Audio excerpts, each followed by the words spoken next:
Welcome, everyone. Excited to have all of you here. A little bit nervous. First one. How do you guys feel? Please be here. Likewise. Good. All right. I want to introduce myself. As you've seen in the previous videos or video, Doug Sorto, Equity Capital Home Loans, and I'm the host with Coffee with Pros. We got Mike Nivera here, Hello. Carl Grande, Welcome. and Maria Mendoza. Hi. So you guys want to talk a little bit about yourselves? Let's start with Maria. Put me in the spot. Trial by Okay. fire. So you're with ReMax Champions? Yes, I am part of a husband and wife team. We are realtors with ReMax Champions. I am an experienced realtor with a 30-year career in marketing and sales with Fortune 500 companies. And my job has always been to negotiate million-dollar contracts. So we are passionate about building very strong relationships with our clients. When you hire a realtor, you're trusting that realtor to handle the whole process professionally, and that includes details from negotiations, marketing, loans, escrow, and communications throughout the entire process. That is so critical in making the transaction successful. So we know how to negotiate in this market. We know what we need to do. And when you hire us, you're hiring two very experienced realtors who know what they're doing. And we are very successful at what we do, and we are available 24/7. So you're getting two of us. Wow. Two for the price of one. Two it for looks the like. price of Yeah. one. I can vouch for that. I get emails at 2, 3 in the morning, and I'm still awake, and I'm acknowledging them. Well, Perfect. thank you, Maria. Thank you. Yeah, Carl, tell us a little bit more about Grand Financial. So Grand Capital. sorry. And I'm the founder and lead advisor of Grand Capital Management. We're a financial planning firm. We specialize with families and small business owners in facilitating their financial planning, cash flow, investment management, pretty much every aspect of their financial life. Most of my clients are either real estate investors or small business owners. So we have a tilt towards servicing that market. And we found that most people, this being a real estate podcast, are in line and have values related to real estate and owning real estate. So I think 90% of millionaires do so by real estate acquisition. And that's something that we found that a lot of our clients are pursuing and want more information on how to best approach that. So happy to be here and happy to help these other people with you guys in the mix. So Happy to have you here. Welcome. Mike. Yeah, well, I'm with Liberty Tax in Tustin. It is a franchise-owned business, and I am part of 1,500 locations throughout the United States. In fact, Liberty Tax happens to be the third largest franchise, next to H&R Block and Jackson Hewitt. So we generally specialize in individual tax returns. We do small businesses, mainly your sole proprietors, Schedule Cs, and every now and then we'll have an LLC or sometimes an S Corp that's in there. But for the most part, it's usually individuals who come into our group there in Tustin. So if you happen to be in the area, come by. If you need tax advice, we give you free tax advice. We don't charge you any tax advice fees or anything like that. We just charge you to do your tax return. That's it. So we'll be happy. go. And I'm happy to be part of this group of professionals that we have to sort of demystify the mystery behind how to get into your first home or how to get into a home or what goes along in the process of buying a home or what I need to do if I need to buy a home and what to expect. Perfect. Thank you, Mike. As you know me, we've worked in the past together. Doug Sorto with Equity Capital Home Loans. I'm a mortgage broker. The difference between a lender, a bank, and a mortgage broker is that we work for the customer. We work for the buyers. We work for the homeowners. And by this, I mean we're considered their mortgage specialists versus we answer to them. When a customer deals with a bank, for example, the bank's allegiance is tied to the shareholders, is tied to the investors. shocker. My allegiance is solely to the homeowner, to the buyer. We are approved with various investors, and if one investor doesn't perform, then we move that buyer and we move them to a different investor. So we always ensure that we work with the investors that will in turn help us help our buyers. So that's how we differentiate from, of course, a bank, a retail lender, but also pricing. If you look at these big companies, they have amazing apps. So you can apply through your phone, you can apply online, but you don't have the person-to-person interaction. Like, you're dealing with AI. And ultimately, the homeowner or the consumer is paying for that technology, whether you know it or not. And that's all baked into the pricing. That's why I urge individuals to work with a local mortgage broker like Equity Capital Home Loans and always get that loan estimate checked out. Because when you do that, you'll see the disparity between the two. And yes, we're a smaller local brokerage. However, we don't need to be, driving around expensive cars, $1 million cars, yachts, and all that. We're here to help the community and help the homeowners and first-time home buyers as well. So the message about, this collaboration of getting all these professionals here is, all of us is to, I call it the home buyers dream team, because I believe we are. We've worked on separate occasions individually, and I feel that when our powers combine, we become something greater. And I think we can benefit the home buyers and the homeowners. For example, with Maria, like you said, you can help with your expertise negotiate great deals for buyers versus a buyer just thinking that they can go to a listing agent and get a great deal. That's not always the case, because the listing agent's allegiance, again, I like to talk about allegiance, Yes. is with the seller. So the one who benefits from that dual agency transaction is the real estate agent, because they're double ending the transaction. Sure, they can throw a bone as a 1% credit back to the buyer, but ultimately they are working for the seller. So this is where your expertise comes into play. You negotiate, you grind with Vincent, and you guys will stay there working till 3, 4 in the morning. You guys won't sleep.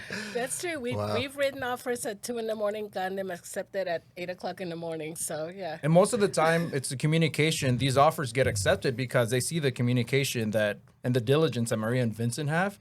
And they've told her and Vincent, hey, the buyer is, the seller is choosing to take your offer because of your diligence. Like, we know you're going to be on top of it. Right. So this is why the seller is choosing your buyer's offer.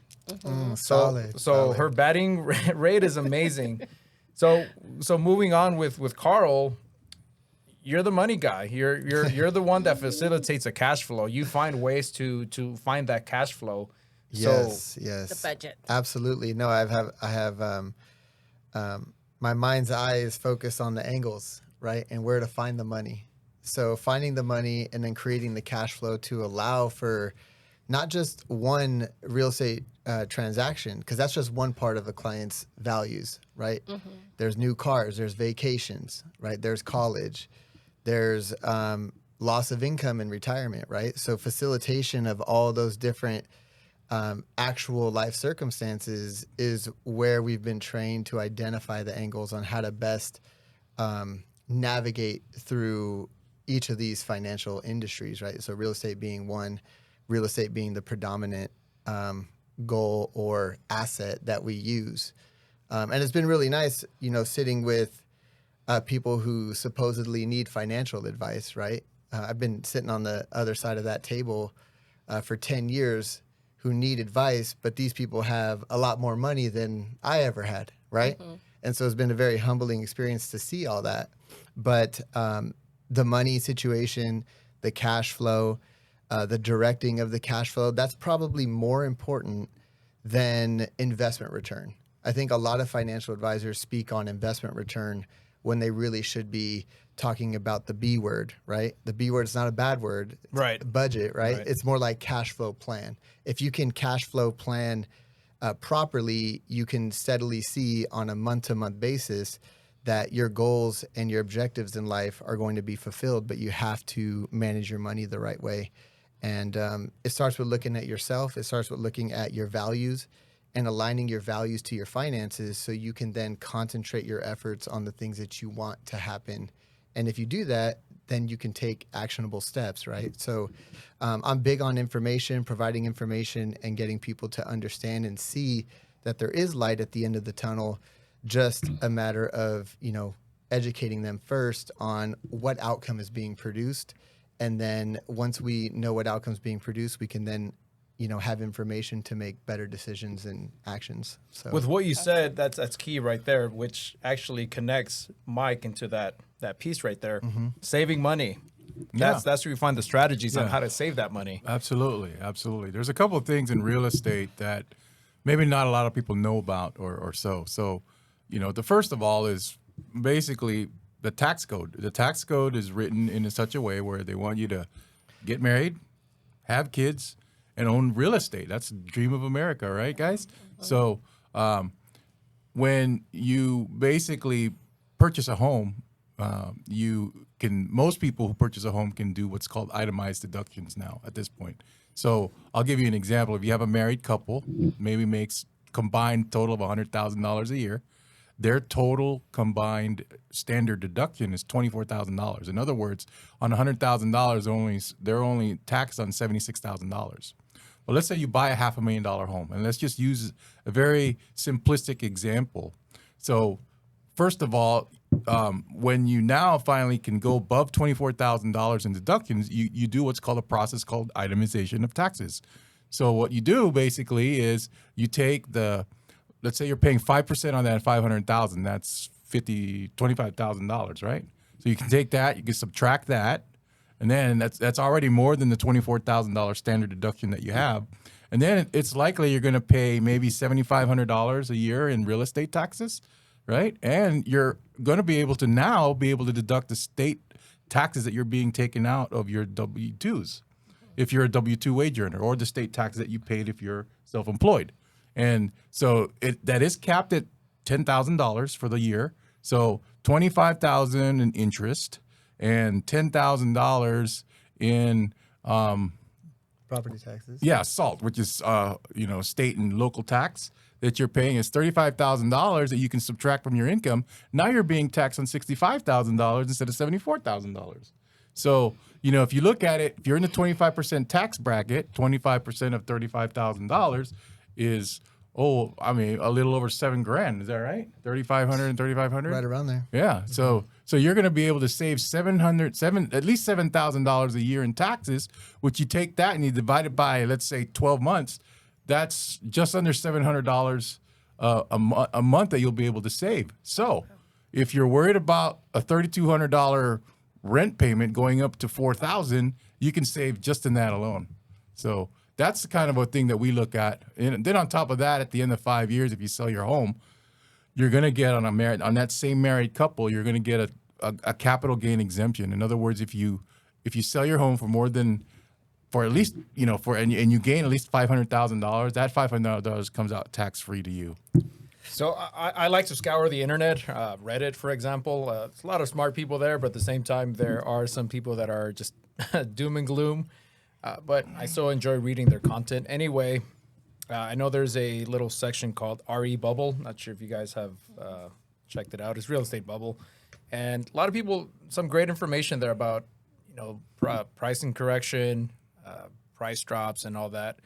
So just wanted to share a little bit more about that. And actually, some misconceptions that some people have. For example, does everyone qualify for a standard deduction? Like, for example, there's a lot of information that I've been reading about that some people just claim that it's better to be a renter versus buying a home, because some people believe that the standard deduction, they don't make enough to basically take advantage of that deduction.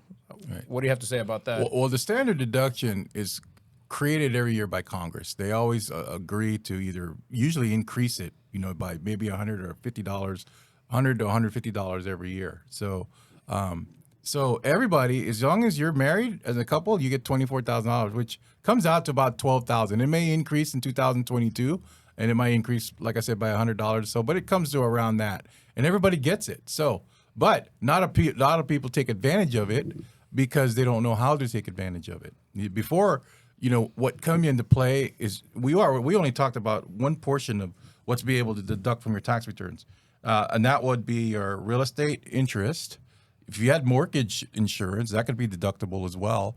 If you don't put more than 20, if you don't put more at least 20% down, if you put less than 20% down, you're gonna have mortgage insurance on your home. Mortgage insurance expired in I think 17 or 19, but it has been extended since, right? Yeah, they always talk about whether it's extended or not, but that's something I wouldn't hang my hat on because sometimes eventually it'll come up, but it's off and on.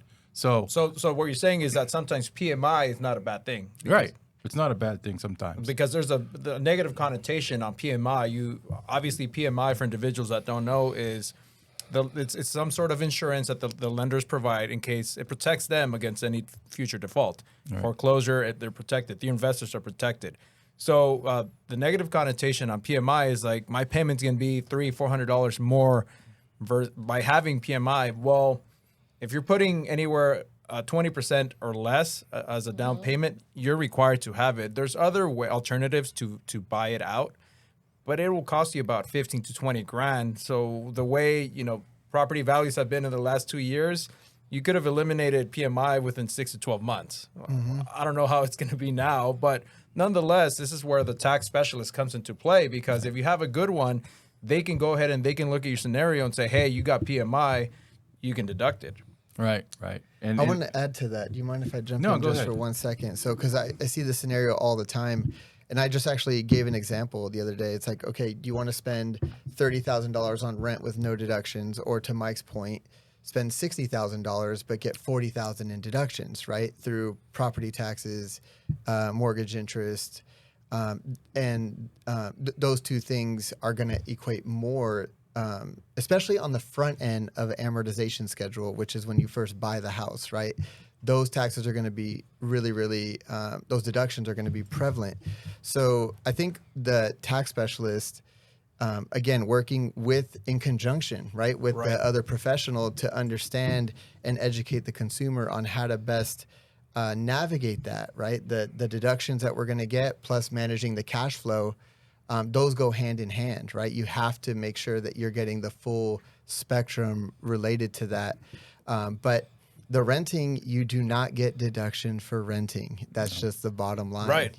And I think we know rents don't decrease, right? Like values fluctuate, but rents pretty steady trend line up if you look at the trend. Quick disclaimer. Well, I was going to say rents just started going up 10% as of August 2nd. So, and they're not coming down. We're not trying to persuade anyone to buy a home. But if you think renting is for you, it's for you. Yeah, I know. There's just so much misinformation out there.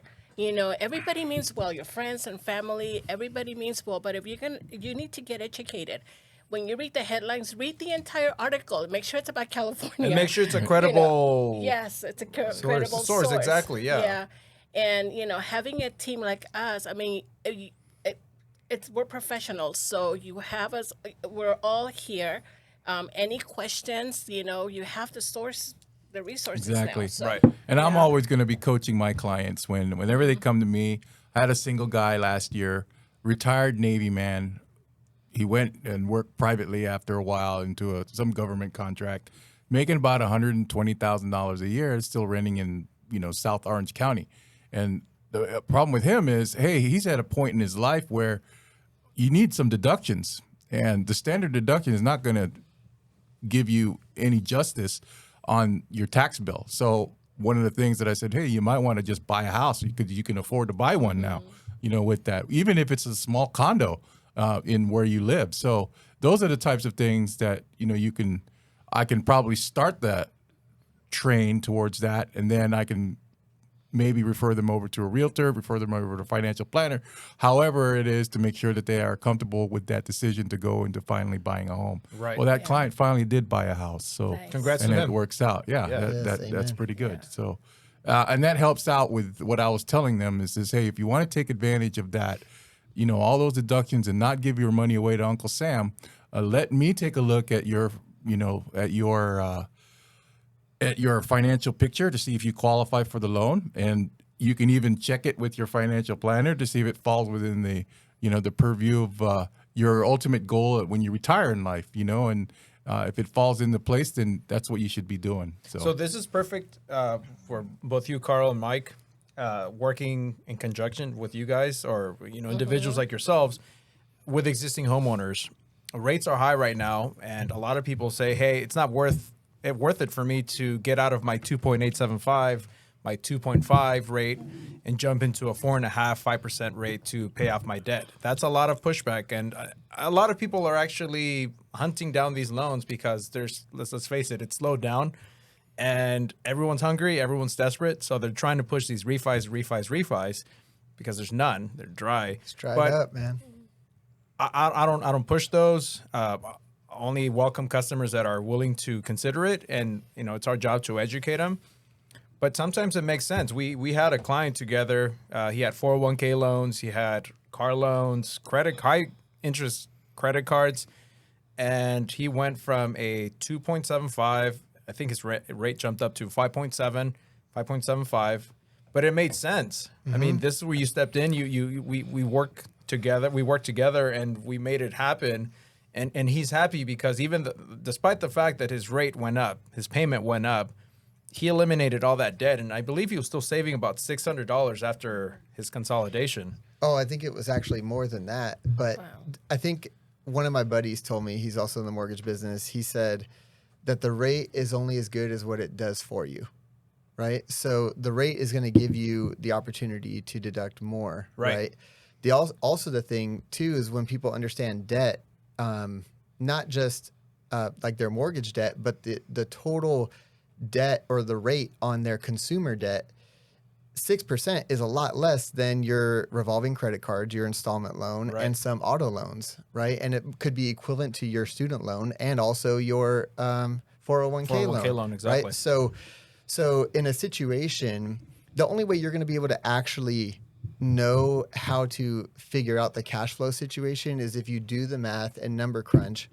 But then there's still insecurities with consumers to say, is this the right thing to Right. do or not, right? So the best way to do that, there's a proverb in the Old Testament that says, with many counselors or many advisors that there's success, right? So I'm paraphrasing there, but it's true. If you talk to professionals and experts in the field that can help navigate and facilitate what you want to do as a consumer, right? We're going to be good to go with that. So I think that's a big. We could talk about that a lot more. That particular area. Sure. Yeah. We'll have several other episodes. We'll talk about 'Cause that. I think that's important because it really depends on their financial situation and what their goals are for the future. I mean, real estate is an investment. So if they're planning on investing, are they ready to maybe pull the money out and buy another house so they could have income property? So it depends on their goals. And I think this leads us to the next topic, which is analysis paralysis. Maria, share a little bit about that. Again, there's just so much misinformation out there. Everybody thinks they know what's going on with the market. Douglas and I have had a couple situations lately. The doctor, the last one we just closed, where she was on the fence and she just could not make a decision, and we advised her to go talk to her CPA. Once she spoke with her CPA, then she came back and said, okay, it makes sense. Let's go ahead and do it. And she's extremely happy with her purchase. Yeah, that's another thing. We had some lengthy conversations, and again, my job is not to persuade anyone or convince anyone otherwise to buy a home or to refinance. I'm a trusted advisor, and my job is to ensure that the consumer, the customer, the client is happy with what they're doing, and I don't want any buyer's remorse. So we're never trying to push a property into anyone. So we had a great conversation, and she did mention that she was getting some advice from an investor. So I asked her, okay, well, what type of investor was this? And she said, oh, this guy owns a couple homes that he bought a couple years ago. I'm like, well, how long ago?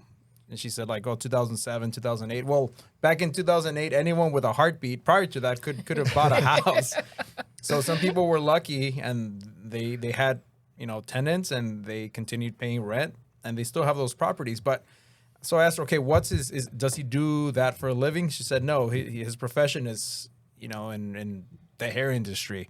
So I'm just saying that just for protection and privacy of the investor. But I said, look, take advice from individuals that do this for a living. Like, if this person was truly an investor and they understand the real estate market, then sure, I would have said, yeah, take their advice. He was saying for her to get into the multifamily business instead of buying a first home.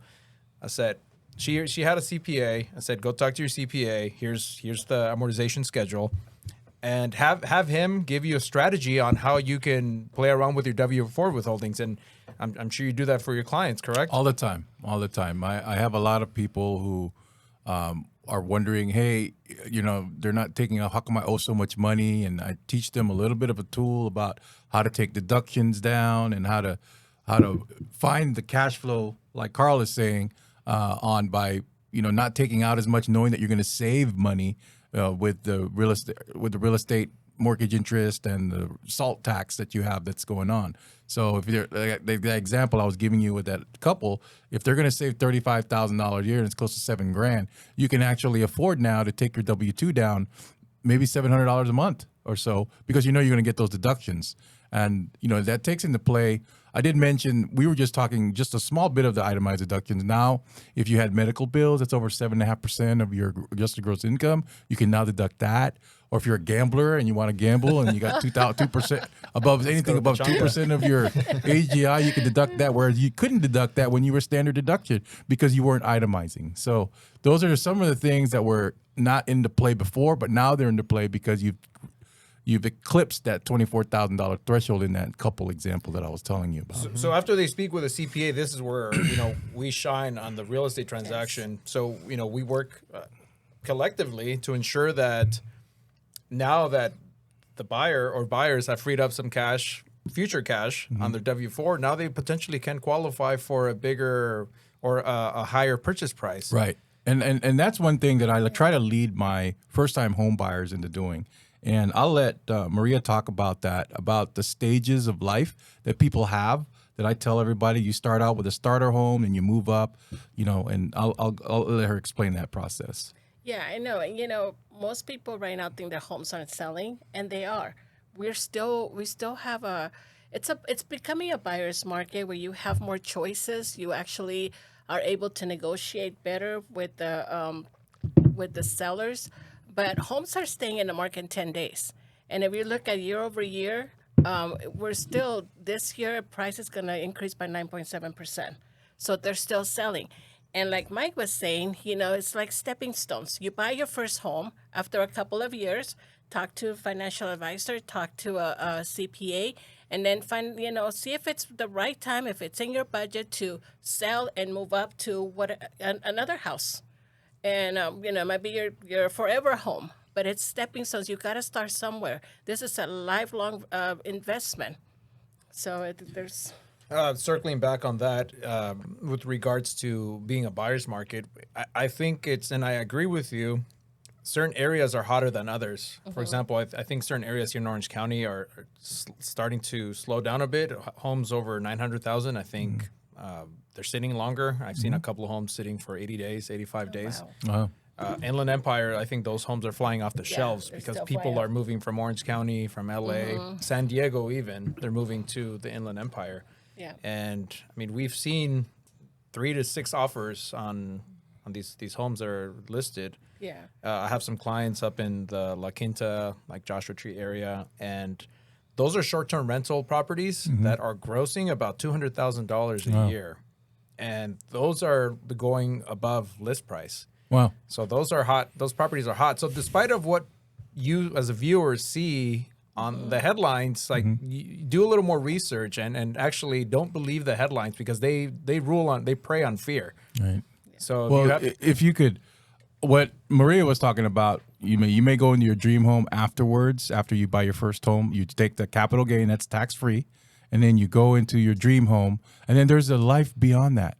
And this is where Carl falls into play, because what happens after that generally is your kids will grow old, and now you become a step down home. You're an empty nester. Right. So now you can take all that equity you gained on that dream home of yours, sell it, and maybe purchase a home outright instead of paying that mortgage from your dream home. And now you have a house that's free and clear.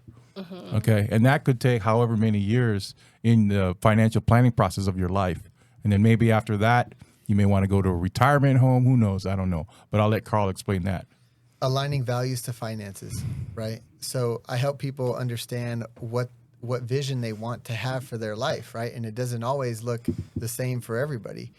But real estate, just like any other asset, is use for us to monitor and to manage, right? So in most situations, sometimes it's not always selling the home. Sometimes it's also taking cash out, right? So using the equity in the house, because in that situation, you have somebody who's more akin to real estate investing. Well, now we're introducing concepts such as leverage, right? And so managing cash flow, debt management with the rental property, accelerating the payments to get to certain points. I mean, one of the big things that we've done for a lot of people is introduce concepts that are a little bit shunned or not known about, such as reverse mortgage, right? So reverse mortgage is a big aspect that people can utilize in the future, but if they're renting, there's no ability to do that, right? And the reverse mortgage is just like the regular mortgage, except you're not paying, right? So those are a little bit more in detail, like some concepts that we can introduce through home ownership. But I think just knowing that assets produce income and the facilitation of the best use of those assets in alignment with what you really want, I think is, you have to go through those steps, and you have to, it's a balance between being present and living your life and also planning, 5, 10, 15 years down the road. And just working with professionals just enhances that whole experience. And maybe leaving a legacy for your kids. Yeah. That Legacy You know, for your that's kids. so important. Absolutely.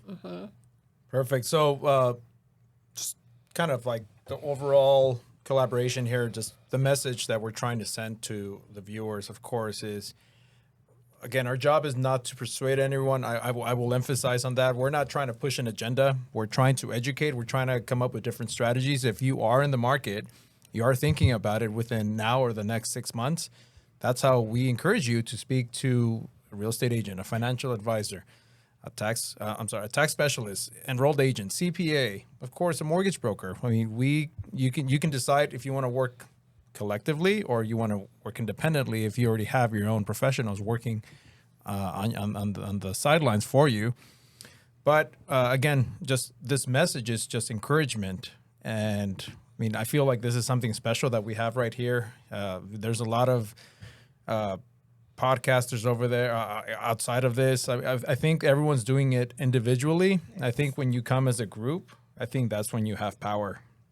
Absolutely. What do you Yeah, guys it's think? very unique. Very unique to have all of us in one table and be able to, answer questions. And Exactly. And Yeah. I think it's going to get to the point where we're going to be doing this live. I know this is a recording session right now, but it's going to get to the point where we're live. We can take calls. We can, be responding to comments like real time.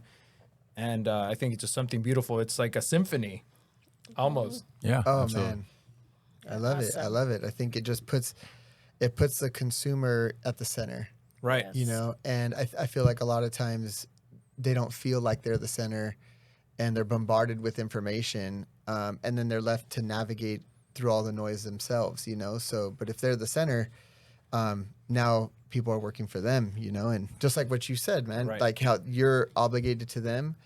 The point is to have the standard of best execution, Right. So best execution goes cross financial industries, right? So we need Right. to best execute for them in that regard. Yeah, and use these Yeah. strategies, of course, to get some great offers. And then myself as a broker, I work to their strengths as far as showcasing the buyer versus other competitors. We can work so fast that we can turn this essentially buyer that's getting a loan into a buyer that seems like they're buying the property with cash, because we can close so fast. And Yeah. everyone's marketing that right now, that they're marketing the buy a property with cash.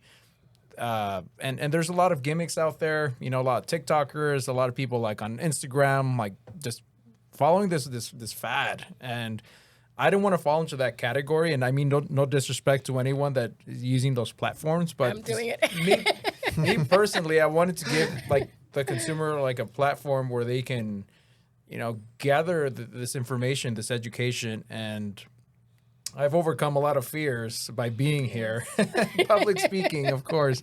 But I felt like I was ready, and I felt like I was ready to assemble the team. And, I'm excited to what the future awaits. And, we're going to have a lot of episodes. It's not the last one with our gathering here. We're going to have many more. Any final thoughts? Any messages, Maria? Oh, Mike? this is great because it's no stress. It's no stress for the viewers. Right. You know, you're getting our attention, and this is information that everybody needs. And you know, get educated and reach out to us if you need more specific information. Yeah, we're here.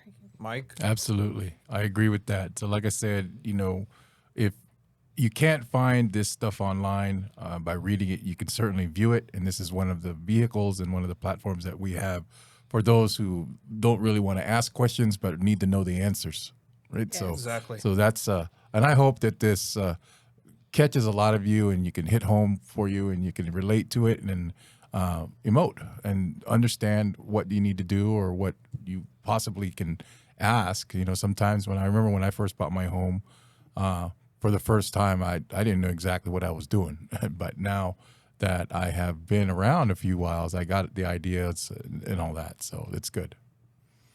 Yeah, I just think, if I could say something that I think the consumer is usually worried about, I think sometimes they're worried about the questions that they ask and what that's going to actually produce in responses from professionals, right? Right. So, Are you going to hold me accountable to it? Are you going to hold it against me? well, I'm going to tell you, I'm not always going to tell you what you want to hear, Right. but I will tell you what you need to hear. Yeah. Absolutely. Yeah.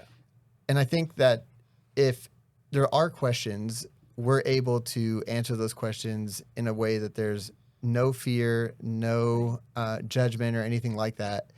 You can come to us and get what you need. And that's really what I want people to understand and feel like this is safe too for them, Right. to come and get information and no stupid questions, right? No stupid questions. stupid So, questions. Right, exactly. And that's another thing with us as well. I didn't want to come off with on this first episode as like pushing an agenda, having the customer like, hey, come work with Equity Capital. That's excuse me, that's not the whole point of this. I'll have other segments specialized for the broker advantage, why brokers are better. But I wanted to showcase you guys, like as a whole, and then we can have individual episodes so we can target the consumer on that specific area. And I think it's just very important. To me, the consumer always comes first. Family, Yes. obviously when it comes to work, it's always the consumer, your pocket is always last. And some people have it reversed. Like like I said, these big companies with these special apps, it's the money first, consumer last, and they figure it's okay. I advertise in the Super Bowl, people know who we are, we have stadiums. Guess what? You as a consumer, you're paying for those things. So you have to realize, like, let's stop paying for these stadiums. Let's stop paying for these expensive apps. Yeah. Let's support your local mortgage broker, your community-based brokers. That's the key there. And again, I'll circle back on this, like on future episodes, but I know I also said that we wanted to talk about minorities and, disadvantages. Future episodes will have that as well. So, again, I want to thank everyone here. Maria, Carl, Mike, thank you very much for being here. It was a pleasure. I mean, no longer nervous. pleasure's all mine, man. Thank you so much. Yeah, we Thank got rid of you. these butterflies. So, thank you very much. You're welcome. It's good to be here. Thanks.